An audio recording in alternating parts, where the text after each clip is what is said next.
ter mais uma oração. Ó Pai, nós pedimos a Ti que o Senhor possa continuar, Senhor, nos dando a alegria da Tua presença nessa reunião. Precisamos tanto, Senhor, nos assentar quietos aos Teus pés e ouvir do Senhor mesmo aquilo que o Senhor deseja ministrar aos nossos corações. Cada um de nós carece ouvir a Tua voz. Nos ajuda, Senhor. Nos supre em tudo que for necessário, Senhor. Nos supre no espírito, na mente, na memória. Nos supre no corpo. Nos supre na atmosfera desse lugar. Que o Senhor possa nos dar um ambiente adequado para que nós realmente estejamos fixos e focados na Tua pessoa, livres de toda distração. Pedimos ao Senhor que possa nos edificar com Tua palavra, Senhor, e não permitir que nós estejamos gastando tempo. Torna esse tempo produtivo em nossas vidas, Senhor. Edifica-nos para Ti. Nós Te pedimos, em nome de Jesus. Amém. Irmãos, nós vamos começar a considerar hoje, dentro da mesma sequência de fundamentos que temos examinado, o grande assunto do corpo de Cristo. Talvez há quase 2 anos atrás, só para fazer uma pequena recapitulação, nós tocamos em alguns fundamentos da nossa fé, da nossa confissão evangélica, que são verdadeiramente alicerces da nossa fé. Nós não temos como ser cristãos sem esses alicerces.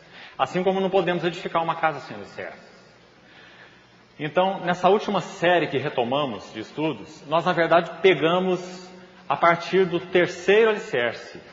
Os 2 primeiros já tem aí um período de mais ou menos 2 anos em que estivemos considerando juntos. Apenas para refrescar a memória dos irmãos, nós falamos que o primeiro grande fundamento da nossa fé cristã é a revelação da Trindade, do Deus uno em essência e trino em pessoas. Qual o significado espiritual disso, esse modo de vida do Deus triuno? Aqueles atributos que são inerentes a Deus, que fazem com que Ele seja Deus, chamados incomunicáveis. E aqueles que, pela sua graça, Ele nos chamou para participar, que a teologia chama de comunicáveis. Então nós vimos que essa visão da Trindade, ela é uma gloriosa visão escriturística, não apenas do Novo Testamento, mas também do Velho. Embora a Trindade não seja explícita no Velho Testamento, ela é implícita em muitos textos maravilhosos, mesmo do Velho Testamento. Então a Trindade é o primeiro grande alicerce da nossa confissão cristã. Os irmãos se lembram que nós examinamos o quanto o diabo range os dentes contra esse alicerce. Quais foram as primeiras controvérsias que o Senhor levantou aqueles irmãos amados do passado para pelejarem com relação à verdade cristã? Quais foram as primeiras controvérsias? Foram as chamadas trinitárias. Aquelas que negavam a divindade eterna do Filho, por exemplo. Aqueles modalistas que diziam que Pai, Filho e Espírito eram apenas nomes da mesma pessoa. Aqueles patripacianos que diziam que o Pai se fez carne e morreu na cruz. E muitas outras heresias, chamadas trinitárias, que ofendiam a revelação bíblica do Deus triuno. Tão gloriosa a revelação. Não apenas algo fortuito na palavra, mas algo sólido na palavra. Alicerce mesmo da nossa confissão. Então aquelas primeiras controvérsias nos falam do ódio do diabo com relação a essa verdade. O Deus triuno. Depois, também, aí quase 2 anos atrás, nós estivemos examinando o 2º grande alicerce. O primeiro, a Trindade. O segundo, a encarnação. E nós vimos como também Satanás rangeu os dentes contra a encarnação. Desde os tempos de João. Principalmente João, Paulo também. Aquele chamado gnosticismo, né? Que estava ali nascente, incipiente no 1º século e manifestado claramente no 2º século. Mas já no 1º século ele estava ali como uma semente, querendo germinar no meio das igrejas. Então Paulo escreve aos Colossenses, João escreve aos amados irmãos, suas epístolas, para dizer que todo aquele que não confessava que Jesus Cristo veio em carne, esse não era de Deus. Esse é o espírito do anticristo. Nega o Filho, então nega o Pai. Então o segundo grande alicerce é a encarnação. Irmãos, esse é um tremendo alicerce. Nós perdemos toda a realidade evangélica se nós não cremos adequadamente na encarnação. Adequadamente. Que o Filho eterno, o Verbo que estava com Deus e que era Deus, se fez carne. E se fazer carne significa participar do espírito humano, da alma humana e do corpo humano. Ele tinha um espírito humano porque ele disse, Pai, nas tuas mãos entrego o meu espírito. Ele tinha uma alma humana porque ele disse, minha alma está profundamente angustiada até a morte. Ele tinha um corpo porque ele disse, sacrifício e ofertas não quiseste, antes um corpo me preparaste. Então a participação do Senhor Jesus na carne é fundamental para a nossa confissão evangélica. Porque se ele não se fez carne, então nós não fomos salvos de forma nenhuma. Porque nós não podemos ser salvos por um anjo, nós não podemos ser salvos por um semideus e nem por um semi-homem. Nós só podemos ser salvos por o Deus homem. Porque a nossa relação com Deus foi rompida de tal forma que a justiça de Deus deveria ser satisfeita adequadamente a Deus. E quem pode fazer isso é só Deus. E quem fez isso foi Deus mesmo, o Filho, satisfazendo a justiça diante de Deus, o Pai, uma segunda pessoa, mas uma única essência. E esse Deus Filho se fez carne, participando de tudo que o homem é. Porque se embora só Deus pudesse satisfazer a Deus, era o homem quem devia satisfazer a Deus. Então o nosso representante tinha que ser plenamente homem. Ele não podia ter figura de homem apenas, ele tinha que ser homem mesmo. Quando Paulo fala em Filipenses sobre figura humana, ele usa a palavra morfê no grego. Aquele que subsistia em morfeteos, forma de Deus, significa aquela essência dele é genuinamente divina, forma de Deus. Ele foi reconhecido em forma de servo, a mesma palavra, morfê, designativa daquele que é homem verdadeiramente, e é servo. Não é apenas uma aparência, como os docetistas diziam, não é? Uma aparência humana, uma figura fantasmagórica, mas não um homem de carne, sangue e osso. Os irmãos, vejam, quando o Senhor ressuscitou, Ele fez tanta questão de falar isso, né? Um espírito não tem carne e ossos, como vedes que eu tenho. Porque Ele ressuscitou com o seu corpo, o mesmo corpo que entrou no túmulo, saiu do túmulo. Com as mesmas marcas com as quais Ele pediu que Tomé tocasse nele. As marcas da cruz. Esse é o nosso Salvador. Encarnação. Interessante que você não encontra na Bíblia nem a palavra trindade, nem a palavra encarnação. O primeiro homem que usou a palavra trindade foi Tertuliano, Trinitas, né? Essa palavra não é encontrada na Bíblia. Mas a verdade da trindade está por toda a Bíblia. E é a mesma coisa com relação à palavra encarnação. Ela não aparece na Bíblia. Mas a verdade da encarnação está por toda a Bíblia. O Verbo se fez carne. Né? Então esses dois grandes alicerces foram os primeiros que nós já examinamos há bastante tempo atrás. Talvez alguns irmãos que se reúnem aqui hoje nem estivessem aqui nessa época. Mas de uns 6 meses para cá, nós retomamos a partir do terceiro alicerce. O primeiro então seria a trindade, o segundo a encarnação. Depois nós retomamos da expiação, outro grande alicerce. Como ser cristão sem crer na expiação? Como ser cristão sem crer no sacrifício substitutivo de Cristo? Como ser cristão sem poder ver a cruz? Qual motivo nós temos para a adoração? O que nós confessamos? Com exceção desse sacrifício, com a falta desse fundamento, nós não temos nada a confessar. Então o terceiro grande alicerce é a expiação. Aquele verbo que se fez carne, ele não permaneceu vivo, mas ele se entregou à morte. Ninguém tira a minha vida, eu espontaneamente a dou. Tenho autoridade para entregá-la e também para reavê-la. Um grão de trigo que semeado na terra morreu para produzir muito fruto. Então, quando os irmãos compreendem esse terceiro alicerce, expiação, no seu significado, os irmãos começam a vê-lo por toda a Bíblia, até no Velho Testamento. O que você vê na Páscoa em Êxodo 12? Expiação, figura da expiação. O que você vê no tabernáculo todo dia, aquele sacrifício daquele sacerdote? Expiação, sangue derramado. Porque sem derramamento de sangue não há remissão. Então veja que o terceiro alicerce ele é tão sólido quanto os outros, né? Expiação. Literalmente significa remover a culpa. retirar a culpa, desviar a ira, foi o que o Senhor realizou na cruz do Calvário. A ira santa de Deus sobre nós recaiu sobre o seu Filho amado, que é Ele mesmo em essência. Deus estava em Cristo, reconciliando consigo o mundo. O Pai julgou a pessoa do Filho em uma mesma essência divina. Por isso Paulo diz, Deus estava em Cristo. O Senhor Jesus não é uma terceira pessoa. O Pai não enviou o seu Filho, porque você não faria isso. Você não exporia seu filho a esse sofrimento, você iria no lugar dele, se você realmente ama. Então não foi isso que o Pai fez no Calvário. Deus é um só. A essência de Deus é indivisível. Então, irmãos, quando a Bíblia diz que Deus amou o mundo e enviou o seu Filho, você precisa ver que embora o Pai não foi crucificado, foi o Filho quem foi crucificado, a essência de Deus é indivisível. Esse é o mistério da cruz. Isso é insondável para nós, impenetrável. Mas o Pai não está mandando o seu Filho e ficando de fora. Deus estava em Cristo, reconciliando consigo mesmo o mundo. Porque ninguém podia fazer isso, só Deus mesmo. E Ele o fez na pessoa do Filho. Então que glória há, irmãos, nesse terceiro alicerce, não é? Nós reunimos para adorar, reunimos para celebrar a ceia por causa da expiação. Nós tomamos o pão, nós tomamos o cálice por causa da expiação.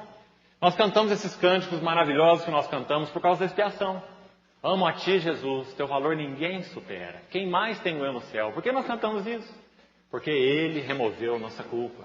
Ele nos redimiu. Ele se fez oferta pelo nosso pecado. Nós que éramos pecadores, agora temos paz com Deus. Nós podemos manter comunhão com Ele, né? Então esse é o terceiro grande alicerce da fé cristã, expiação. E também o diabo rangeu os dentes contra Ele. Em toda a história da igreja, se você conhece algo da história da igreja. E tem rangido ainda hoje.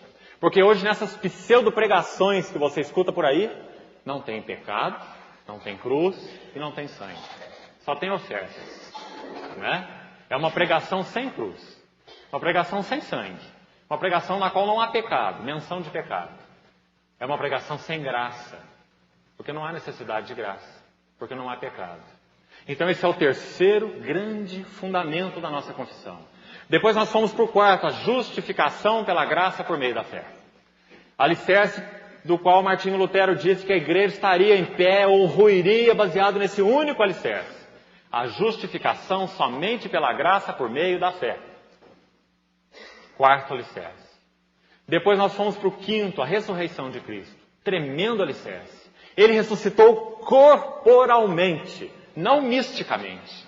Ele realizou corporalmente, fisicamente. E o seu corpo ressurreto está na glória do Pai, no trono de Deus. E com este corpo ele virá dos céus para os seus. E nós o veremos como ele é. E Paulo, quando escreve 1 Coríntios 15, ele diz que esse é o fundamento da nossa fé na ressurreição. É porque ele ressuscitou como homem. Nós temos certeza de que nós o veremos como ele é e seremos semelhantes a ele.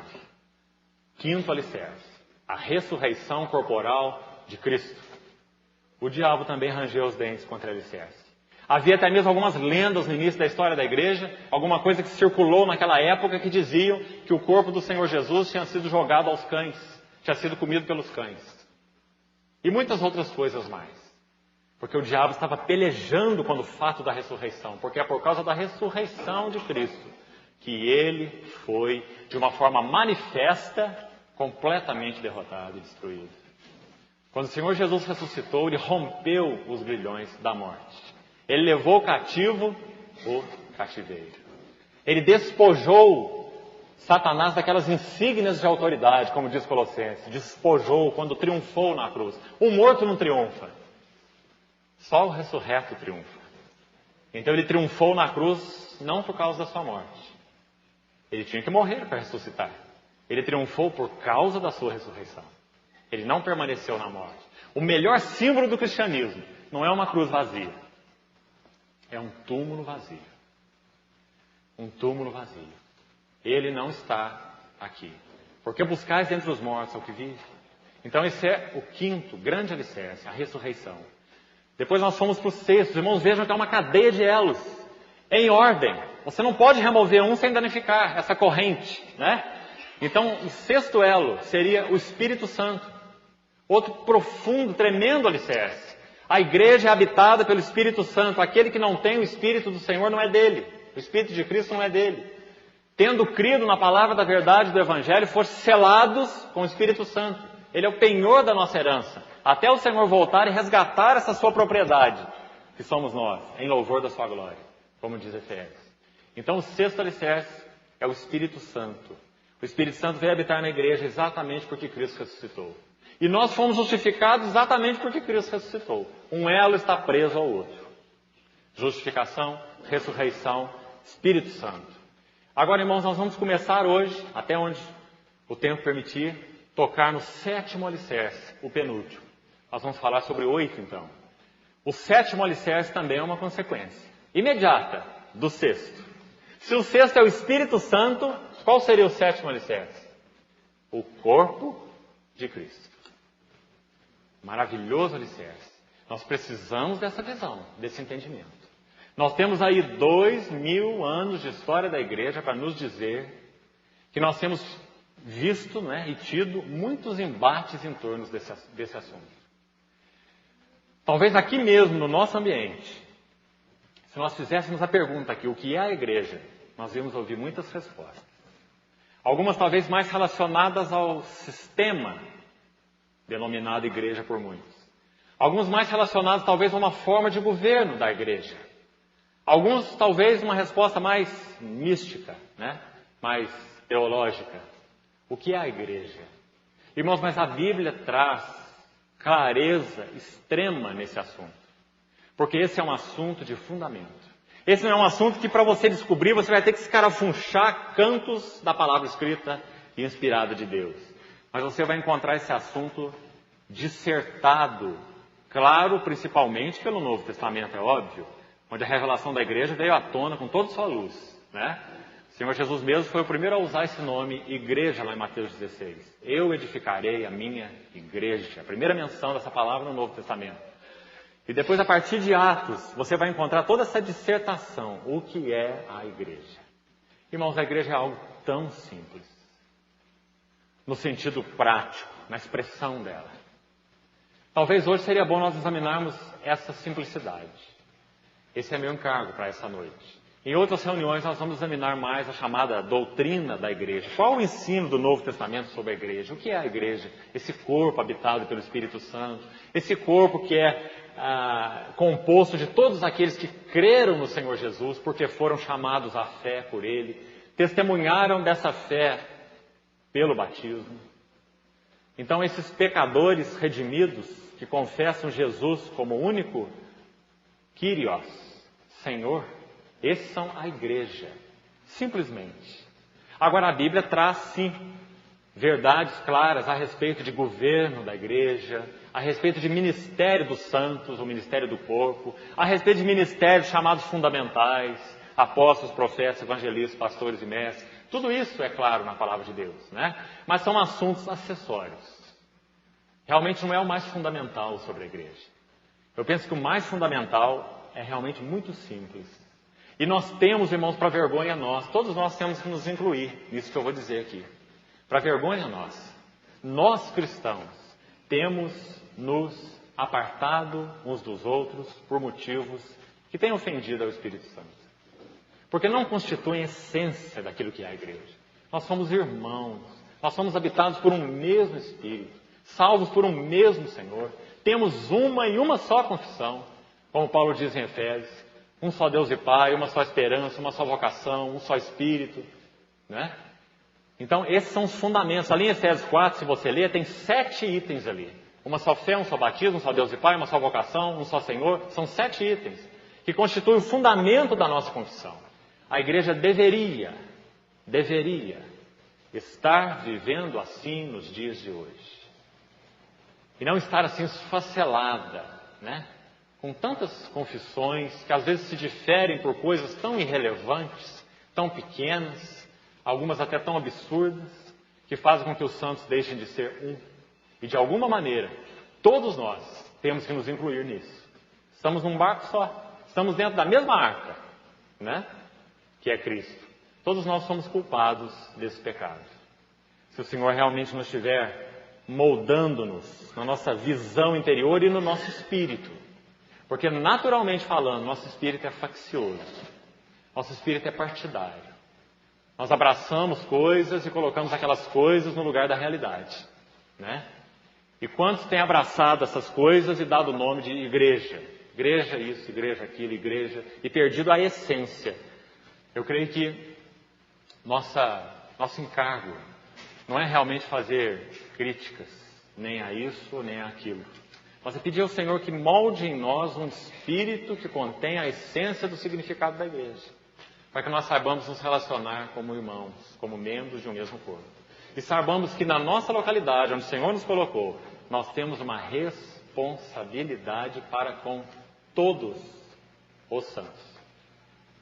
E não só para com os que aqui se reúnem. Os irmãos repararam que há um tempo atrás aí, nós construímos essa coisa aqui para nós podermos reunir. Essa coisa aqui não chama igreja. É bobagem falar isso, né? Os irmãos estão ouvindo isso há 20 anos.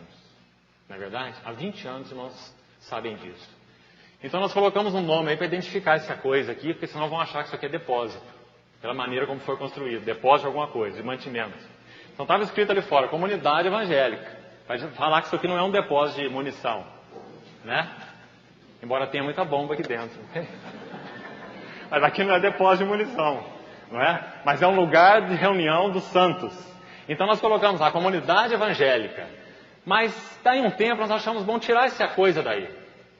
Para que não ficasse nada identificado de que comunidade evangélica, eu sou membro da comunidade evangélica, e isso fosse apagando aos poucos da mente dos irmãos. E devia se apagar até da língua, da boca dos irmãos.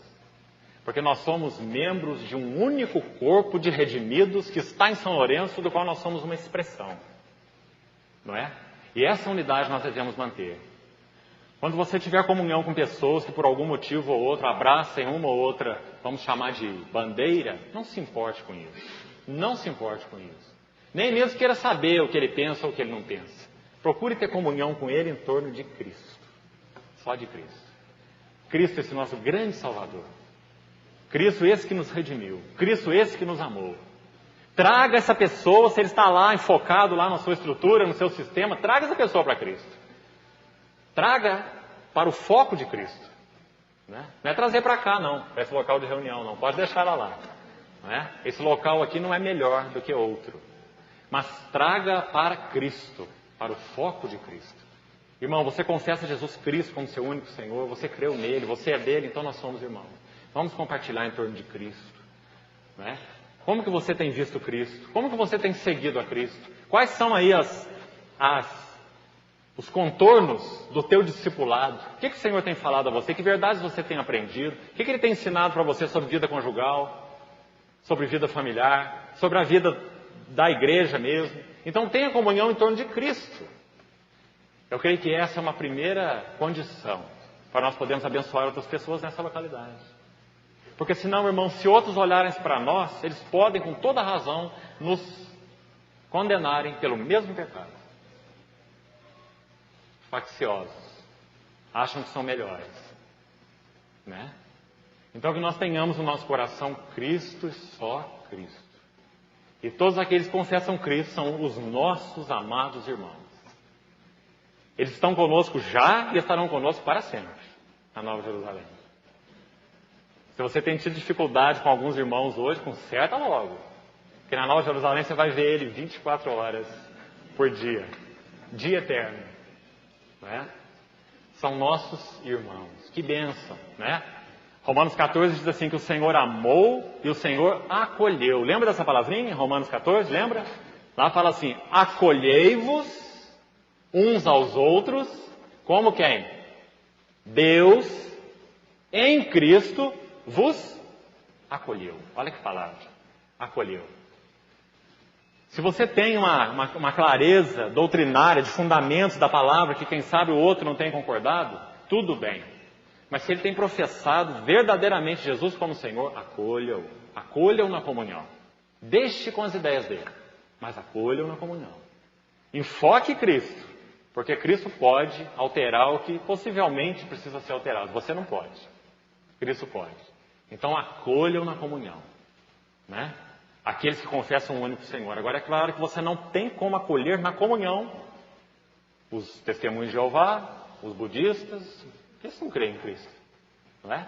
Eles são testemunhos de Jeová, não são testemunhos de Jesus. Eles não creem no Verbo encarnado, eles não creem que Jesus é Deus, não é? Você não pode ter comunhão fora de Cristo. Você pode evangelizar essas pessoas, mas não ter comunhão, porque comunhão só é possível em torno de Cristo, não é? Então isso precisa ficar muito claro. Cristo é o foco, é o centro da comunhão. Aqueles que não têm Cristo com esse foco precisam ser evangelizadas. Conhecer Cristo como Deus, como homem, como Salvador, não é? Então, irmãos, a igreja é simplesmente isso. Antes de entrarmos, então, em outras reuniões, como eu falei, não vamos fazer hoje, nas questões mais doutrinárias, governo da igreja, o que é presbitério, o que é ministério, o que a Bíblia ensina sobre isso, muitos assuntos maravilhosos. Hoje vamos falar um pouquinho da simplicidade da igreja. Eu acho que nós não podemos fazer isso melhor do que no livro de Atos. Queria que os irmãos abrissem e vamos ver rapidamente alguns versículos. Atos. Abra, por favor, primeiro, no capítulo 1. Atos, capítulo 1. Veja o versículo 6.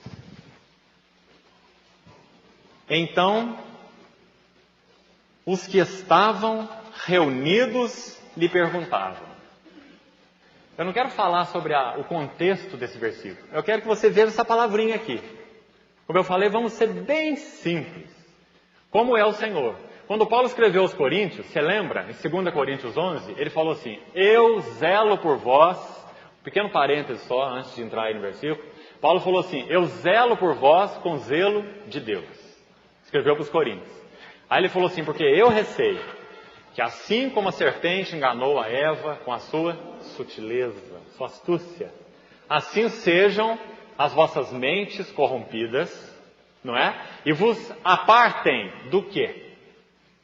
Da simplicidade e pureza, que são de Cristo.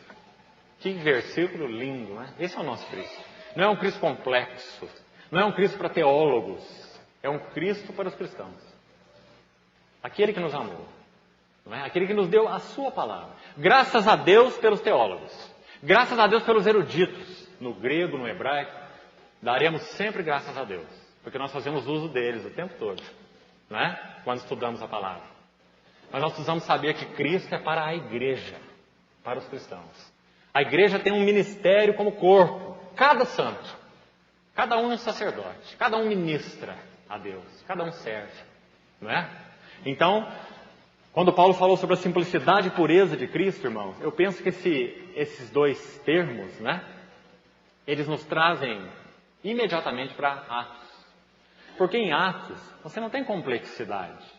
É claro que se você mergulhar nesse livro, como em toda a palavra de Deus, você vai ver que nessa terra não mana só leite e mel, que está na flor da terra, né? Mas nessa terra, que é uma figura de Cristo, você tem riquezas profundas. Os montes cavarás o cobre, não é? Se você mergulhar no livro de Atos, foi escrito por Lucas, não é? Inspirado pelo Espírito Santo, é um livro riquíssimo. Mas nós vamos nadar um pouco na superfície e podemos ver a simplicidade desse Cristo dado à igreja, dado aos irmãos, simplesmente aqueles que creram, aqueles que foram chamados. Então, eu vou ler vários textos para que você veja a simplicidade da confissão cristã daqueles irmãos e da vida que eles tinham como cristãos, discípulos de Cristo. Então veja no versículo 6 de Atos 1. Os que estavam reunidos lhe perguntavam. É uma primeira expressão interessante em Atos. Os que estavam reunidos. São aqueles que o Senhor conservou junto dele, não é isso? Aqueles que ele falou assim antes de morrer e também depois de ressuscitado. Ele falou, não deixem Jerusalém, até que do alto sejais revestidos de poder. Não é isso? Então eram esses pouquinhos. Quando eles se reuniram ali no cenáculo, diz o versículo logo à frente aí, olha, no versículo 15, que era aí em torno de 120 pessoas ali no cenáculo. Poucos. Agora, olha essa expressão se referindo a essas pessoas. A primeira expressão, estavam reunidos. Linda expressão, irmãos, linda. Tão simples nesse versículo. Estar reunido é uma coisa tão simples, né? Mas saiba você que estar reunido é uma das coisas que designa a igreja. Estar reunido. unido. Esse tema da união com Cristo é um dos temas mais complexos do Novo Testamento. Dos mais complexos. É a chamada união mística com Cristo. Ele nos incluiu nele na sua morte. Na sua morte você morreu com ele. Na sua ressurreição você ressuscitou com ele. Então esse tema da união com Cristo é um dos temas mais tremendos do Novo Testamento, mais complexos. Mas, irmão, de forma prática, essa palavra aqui fala tudo sobre isso. Quem são os cristãos? São aqueles que estão reunidos. São aqueles que vivem uma vida gregária em torno de um simples foco. Eles não estão juntos porque empreenderam obras filantrópicas, como tem muitos grupos sociais assim, clubes de todo jeito filantrópicos. Eles não estão juntos nem porque fizeram um teste aí para ver se aquele grupinho ia ser bom para eles se adequarem. Que tipo de pessoas estão ali, que elas gostam, qual a classe social delas, não é? Existem igrejas, entre aspas, que são realmente separadas em torno desse assunto classe social, mas isso é uma vergonha. Paulo diz em Colossenses que em Cristo não há bárbaro, nem cita, nem grego, nem judeu, nem homem, nem mulher, nem escravo, nem livre. Cristo é tudo e em todos. Isso é a igreja. A igreja é uma unidade em diversidade. Esse é outro ensino importante de Efésios, não é? Então, irmão, a igreja, o corpo de Cristo, é um alicerce. Todos nós precisamos conhecer esse assunto profundamente. Senão você vai olhar para outras coisas. Você vai confundir igreja com outras coisas. E você vai perder o fundamento da comunhão, né? Então, estavam reunidos, porque tinham um único foco. O que eles estavam fazendo reunidos? Esperando uma promessa. Irmão, Pedro e João eram bem diferentes. Irmãos, Mateus e Judas eram completamente diferentes. E Simão Zelote, eram completamente diferentes. Haviam pessoas completamente diferentes dentro daquele grupo apostólico. Com alvos completamente diferentes. E até com classe social diferente. Mas eles estavam reunidos, porque tiveram o mesmo foco, uma mesma visão. Daquele Cristo, Filho do Deus vivo. Então estavam reunidos. Você vai ver nos outros textos que vamos ver.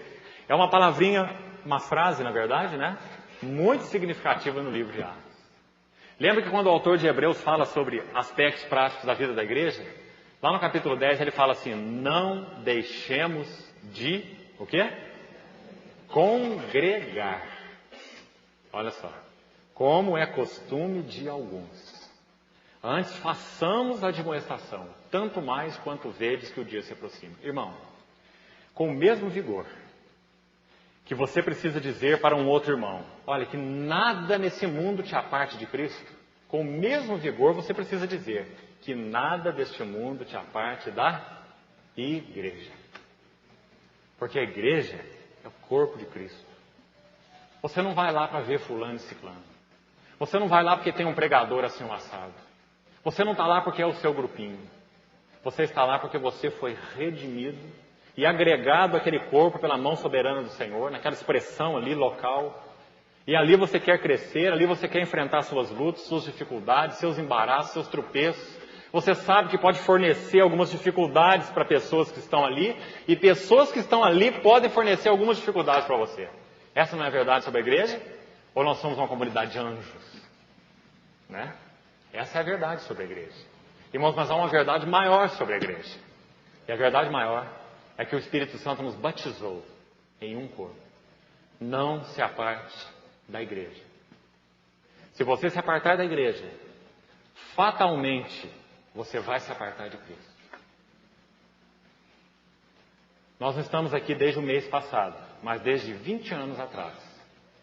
Quantos já estiveram em nosso meio e se apartaram de Cristo e da igreja? Ou às vezes em ordem inversa, da igreja e de Cristo. Não é assim? Porque, irmãos, em outra reunião, quando formos chegar lá, a gente vai examinar uma visão tríplice da igreja, uma visão de Pedro, a visão de Paulo e a visão de João, a respeito do corpo. Os três maiores autores do Novo Testamento. Um fala do fundamento, o outro do edifício, da edificação, e o outro da consumação. Pedro, Paulo e João. Se você for ver o que Paulo fala sobre a igreja, ele diz que a igreja é o corpo de Cristo. E ele teve esse entendimento com clareza desde a sua visão de Damasco. Quando o Senhor se mostrou a ele ali, ele faz aquela pergunta, quem és tu, Senhor? Você lembra? Ele não sabia de nada, ele era só um fariseu. Um perseguidor da igreja, como ele mesmo fala. Não é?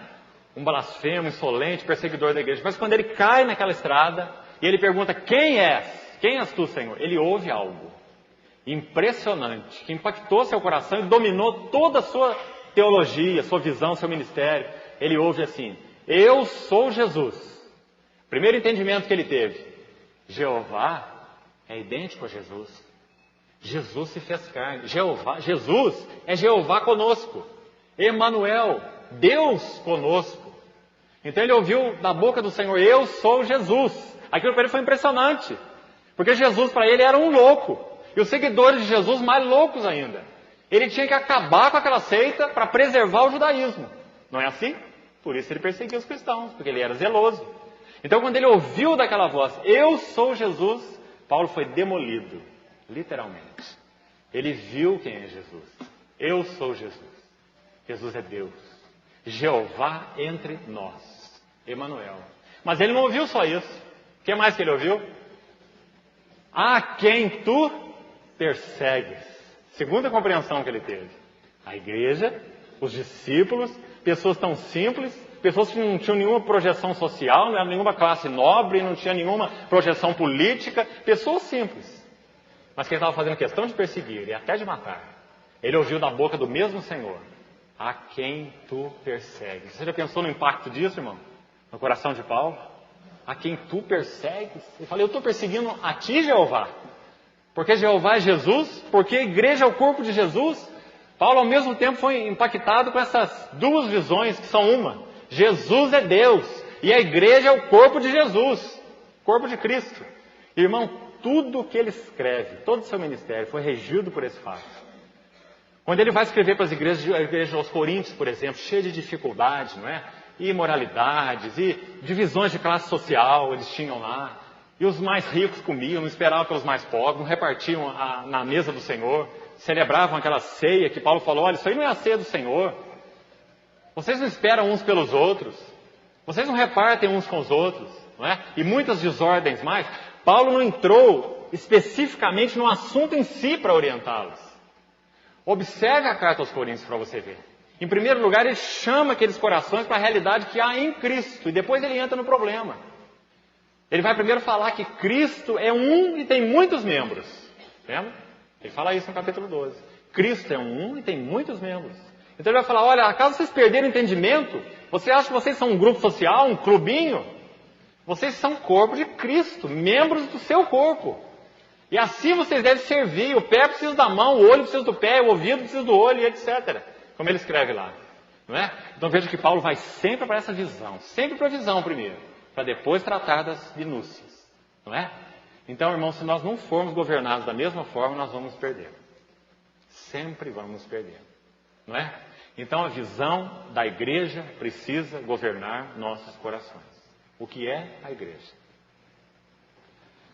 Na sua simplicidade, então, a igreja é um corpo de pecadores redimidos, chamados pela graça, que adquiriram fé como dom de Deus e foram salvos, e eles se reúnem com um único foco: conhecer melhor o seu Salvador, adorá-lo e servi-lo, servindo-o uns aos outros. Servir a Ele, servindo uns aos outros. Cooperar na edificação desse corpo que Ele redimiu, que Ele amou. Lembra que Paulo fala assim aos Colossenses? Ele fala assim, eu me afadigo, me esforço o mais possível para apresentar todo homem perfeito em Cristo. Essa é a minha incumbência. Apresentar todo homem perfeito em Cristo. Você reúne para quê? Se você enfrenta uma dificuldade na vida da igreja, o que você faz? Tem cristãos que parecem rolha de champanhe. Eles não podem ser sacudidos. Eles espirram, você nunca mais acha a rolha. Né? Estoura, você nunca mais encontra. Irmãos, mas a vida da igreja nos chacoalha assim. Nos sacode assim. Nós não temos um corpo de anjos, não. Nós temos um corpo de pecadores. Redimidos. E estamos aqui para nos exortar, nos pastorear, nos disciplinar de uma forma ou de outra, às vezes mais severamente quando necessário. Estamos aqui para nos cuidar. Não é? Para que o Senhor tenha uma expressão, Ele seja honrado, seja magnificado, reunido em simplicidade, servindo, aprendendo a repartir. não é? Dando, recebendo. O corpo de Cristo é simples, não tem hierarquia. Todos nós somos ovelhas, não é? Aqueles que são chamados pastores, nada mais são do que ovelhas de frente, ovelhas guias, porque a igreja só tem um pastor, não é? Então essa simplicidade não pode ser perdida da igreja. Do contrário, ela se torna uma outra coisa. Ela se torna estruturada, sistematizada, convencida, como a igreja de Laodiceia, né? Sou rico, abastado e não preciso de nada. E o Senhor diz: és pobre, és cego, és miserável e não pode nem ver a sua nudez. Até para enxergar como você está pobre, você precisa do meu colírio, né? Compre de mim um colírio para você ver a sua nudez, né?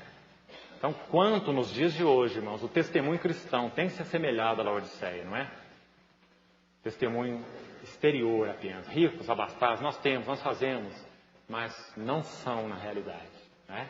Aquela expressão simples do caráter do Senhor Jesus. Então, estavam reunidos. Expressão interessante. Olha mais para frente. Versículo 15. Naqueles dias levantou-se Pedro no meio dos irmãos. Agora diz assim: compunha-se a assembleia. Uma outra palavrinha interessante. A assembleia. É um nome aí alternativo para a igreja, né? Eclésia, a palavra lá no original grego, chamados para fora, eclésia. Essa palavra assembleia é uma das traduções dessa palavra igreja. Assembleia é um grupo de pessoas, não é? Então, uma designação simples da igreja. A igreja é uma assembleia, um corpo de pessoas.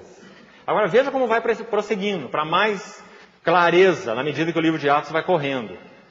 Olha o versículo, por exemplo, capítulo 4.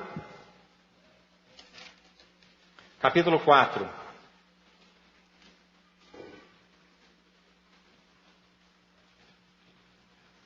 Deixa eu localizar o versículo aqui para os irmãos.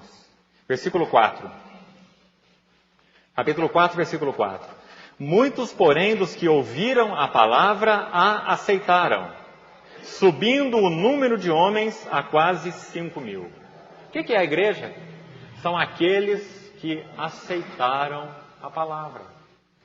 Simples, né? Mas essa é a essência da igreja. Quando Paulo escreve para os Tessalonicenses, lembra o que ele fala aos Tessalonicenses? Ele louva aquela igreja de Tessalônica, porque ele fala assim, ele diz assim: tendo vós ouvistes a palavra que de nós ouvistes, acolhestes não como palavra de homem, mas sim como em verdade é a palavra de Deus, a qual está operando eficazmente em vós, os que creem. Está vendo quem que é a igreja? O que é a igreja?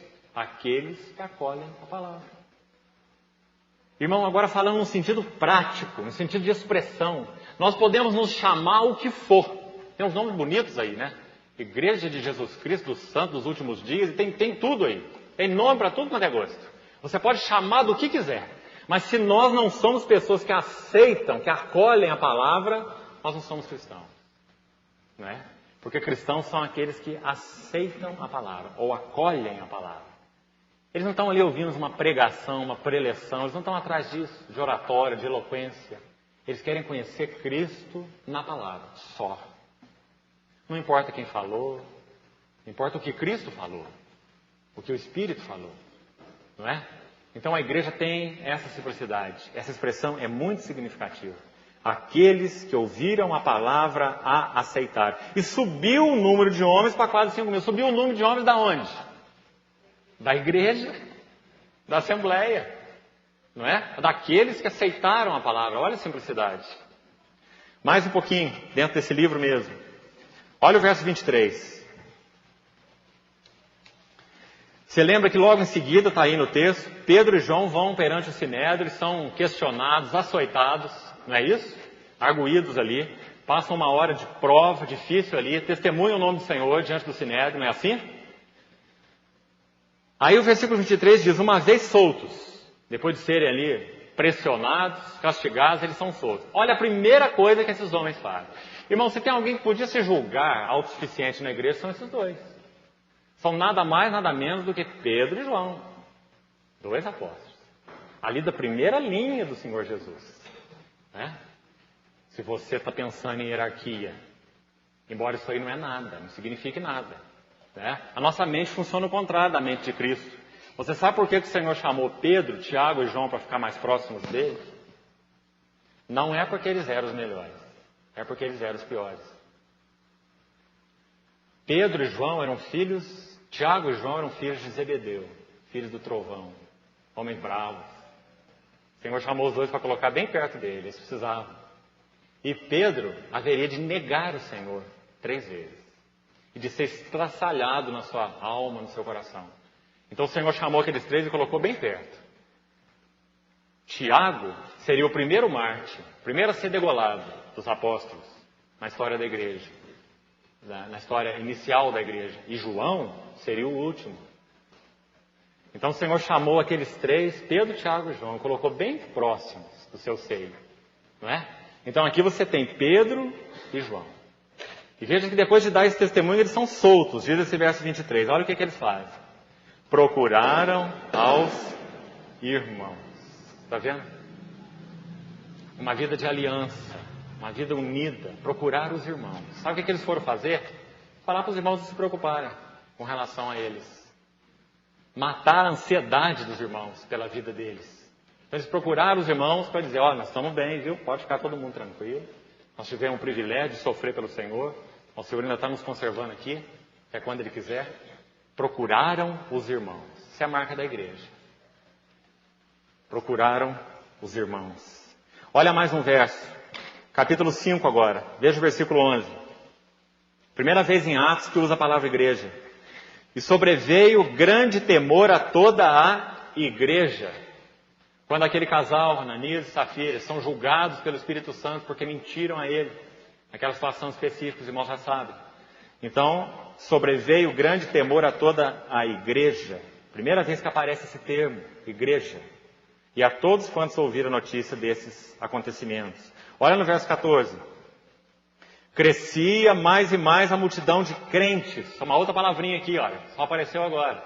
Crentes, aqueles que creram, né? Tanto homens como mulheres. Olha esse termo agora, irmãos. Quão lindo é. Finalzinho do verso 14. Atos 5:14. O que diz aí? Agregados ao Senhor. Que lindo termo, né? Isso é a igreja. A igreja é um povo que está agregado ao Senhor. Estão agregados uns aos outros por consequência, não é? Eles estão agregados ao Senhor. Olha mais. Capítulo 6, versículo 1. Olha um outro nome que ainda não apareceu aqui. Capítulo 6 de Atos, verso 1. Ora, naqueles dias, multiplicando-se o número do quê? Dos discípulos. Outro nome importante. Crentes, igreja, agregados ao Senhor. Aqui, discípulos. Porque isso é igreja. A igreja é um corpo de discípulos, não é? Nós não estamos aqui para aprender de homens. Nós somos discípulos de Cristo. Nós queremos ouvir a Ele. Se eu não posso ouvir a Ele através da palavra de um irmão, aquela palavra não teve significado para mim. Mas se eu pude ouvir a Ele, aquele irmão ou irmã foi um instrumento, não é? Nós somos discípulos de Cristo e não uns dos outros. Nossa tentação é fazer discípulos de si mesmo, não é? A de todos nós, discípulos de si mesmo.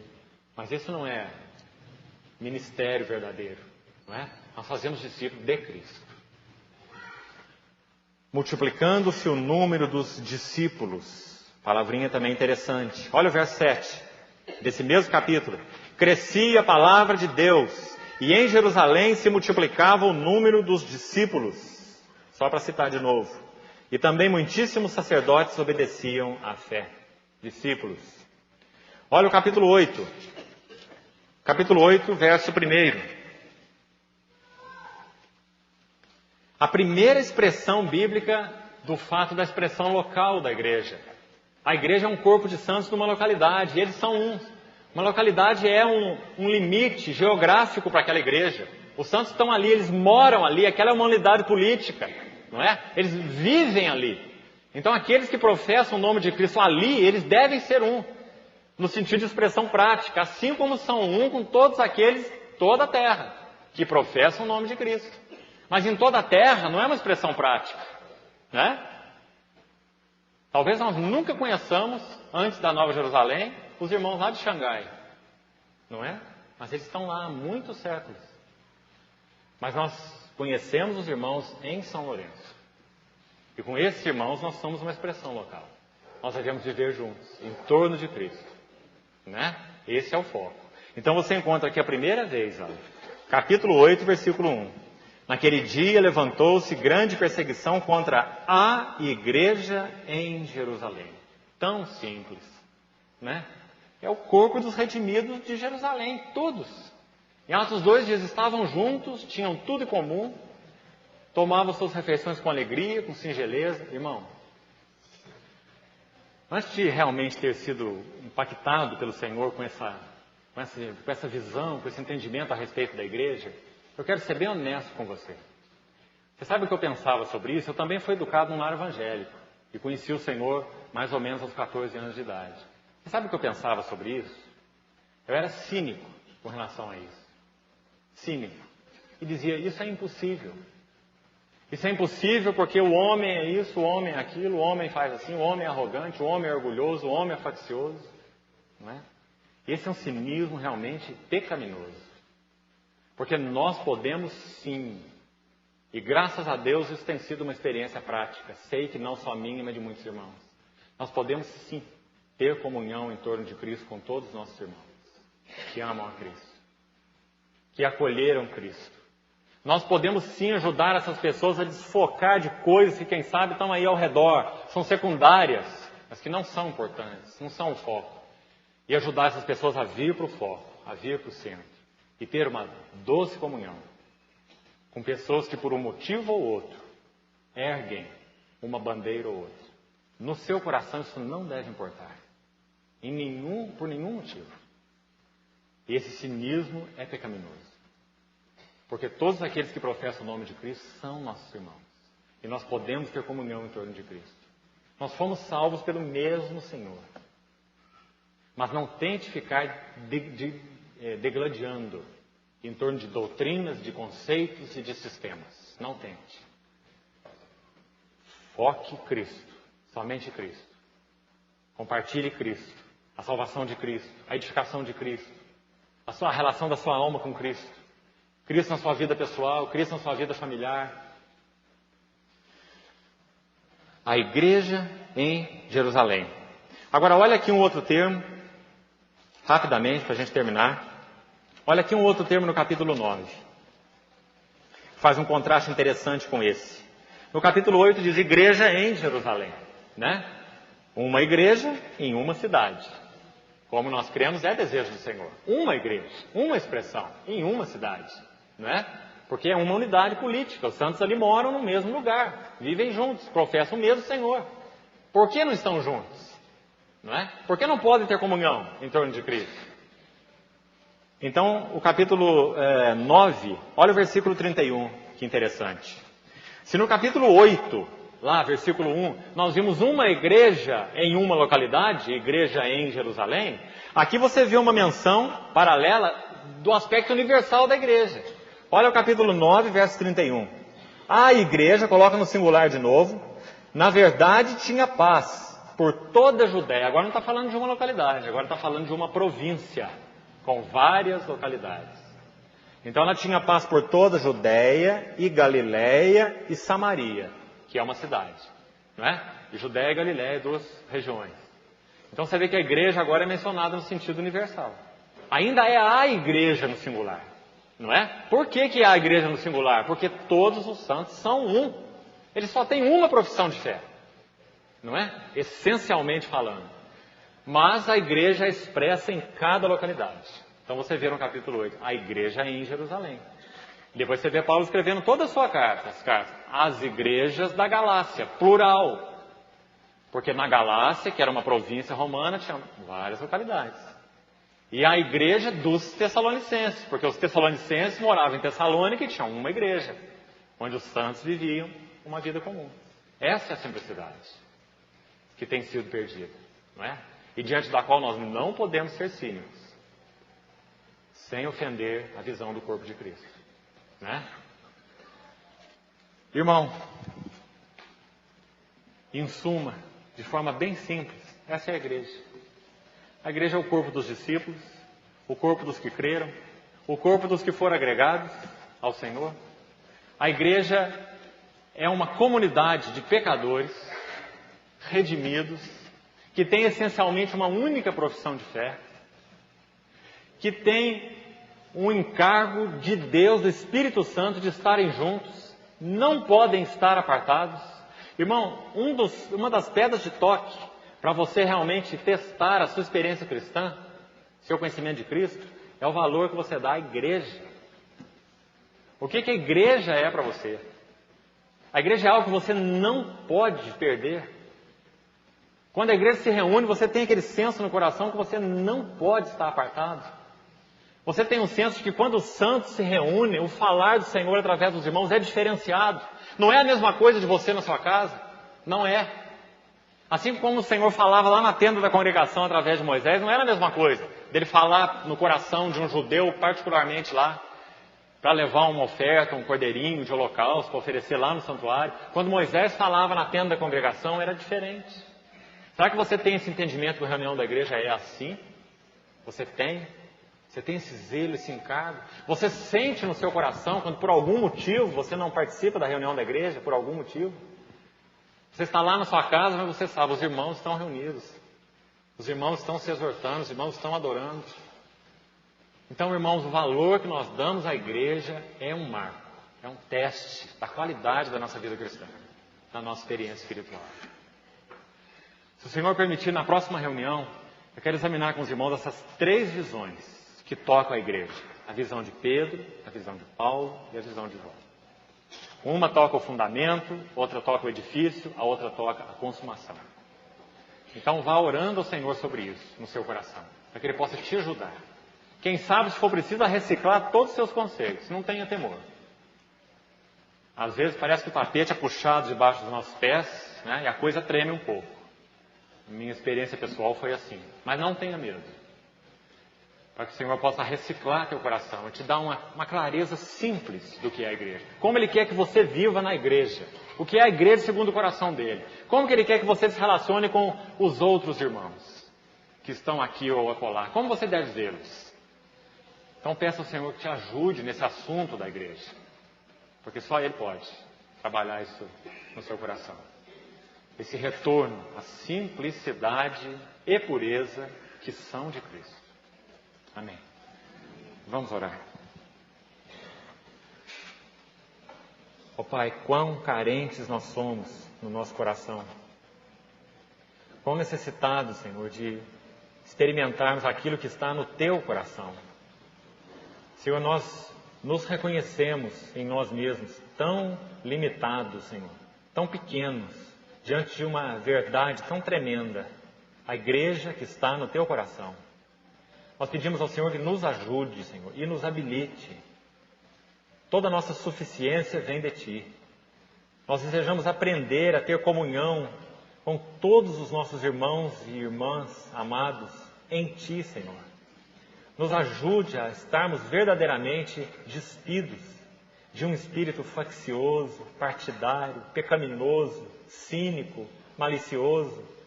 Nos ajude a amar aqueles que o Senhor amou até a morte, pelos quais o Senhor se entregou. Ajuda-nos a acolher no nosso coração todos aqueles que o Senhor também acolheu. Aqueles que professam o Teu nome, que testemunham o Teu nome publicamente, que expressaram isso através do Seu batismo. Dá-nos uma visão maior do corpo, Senhor. E nos ajude a viver agradando ao Senhor nesse assunto. Nós precisamos tanto, Senhor, de trabalho do Senhor em mais essa área das nossas vidas. Nós pedimos que o Senhor mesmo venha fazer isso, porque nós somos incapazes. Muito obrigado, Senhor, por podermos assim ter comunhão em Ti. Muito obrigado. Quão maravilhosa é a igreja, Senhor. Quão doce é a igreja, Senhor. Quão linda é a igreja, Senhor. Como nós Te agradecemos pela igreja, Senhor. Dá que o nosso coração nunca fique apartado, Senhor. Dá-nos amar a igreja como o Senhor amou a igreja e se entregou por ela. Nós Te pedimos, em nome de Jesus. Amém.